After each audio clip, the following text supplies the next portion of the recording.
முதல் நாள் நைட்டு ஒரு 8 மணிக்கு அரெஸ்ட் ஆகிறாரு. செகண்ட் டே நைட் 8 மணிக்கு மேலே தான் வேனில் ஏற்றப்படுறாங்க. 8, 9 மணிக்கு தான் வேனில் ஏற்றுறாங்க. வேனில் ஏற்றும்போது அவருக்கு மயக்கம் இருக்காது. ஆனால் சாப்பிடாமல் இருந்ததனுடைய விளைவு, கை கட்டப்பட்டு கிடந்ததனுடைய விளைவாக சோர்வு இருந்திருக்கலாம். ட்ரெயின் ஆயிருக்கு. ஆமாம், அந்த ஆய்வாளரும் அங்கே இருந்த ஒரு இன்ஸ்பெக்டர், அவங்க கூட ஒரு மினிமம் ஒரு 10 பேராவது பசங்க இருந்திருப்பாங்க, கான்ஸ்டபிள்ஸ் இருப்பாங்க. அவங்கெல்லாம் அடிச்சிருப்பாங்க. கண்டிப்பாக அடிக்காமல் இருக்க மாட்டாங்க. அது எந்த அளவுக்கு அடித்தாங்க அப்படிங்கிறது தெரியல அது. ஆனால் அடிச்சிருப்பாங்க. அதனுடைய காயம் எல்லாமே இருக்குது அவங்க உடலில்.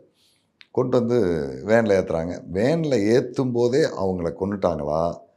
கொன்னதுக்கு தான் வாய்ப்பு இருக்குது. ஏன்னா காட்டுக்குள்ளேருந்து ஒரு 2 கிலோமீட்டர் தூரத்துக்கு ஒரு டிராக்டர்னுடைய டெய்லரில் தான் போட்டு எடுத்துகிட்டு வராங்க. எடுத்துகிட்டு வந்து அந்த வேனுக்கு மாற்றுறாங்க. மாற்றுறதுக்கு முன்னையே அவங்கள கொன்னுருக்கலாம். ஏன்னா அவ்வளோ தூரம் பயம் இருக்குது நம்ம ஆளுகளுக்கு. காட்டை விட்டு வெளியில் உயிரோடு எடுத்துகிட்டு வர முடியாதுங்கிற மாதிரி ஒரு பயம் இருக்கலாம். ஒருவேளை கையாலாம் கட்டப்பட்டு ஆயுதம் இல்லாத நிலையில் அவங்க என்ன ஆகிட போகிறாங்க? நம்ம இவ்வளோ பேர் வெப்பனோடு இருக்கோம்னால உயிரோடு கூட கொண்டு வந்துடலாம்.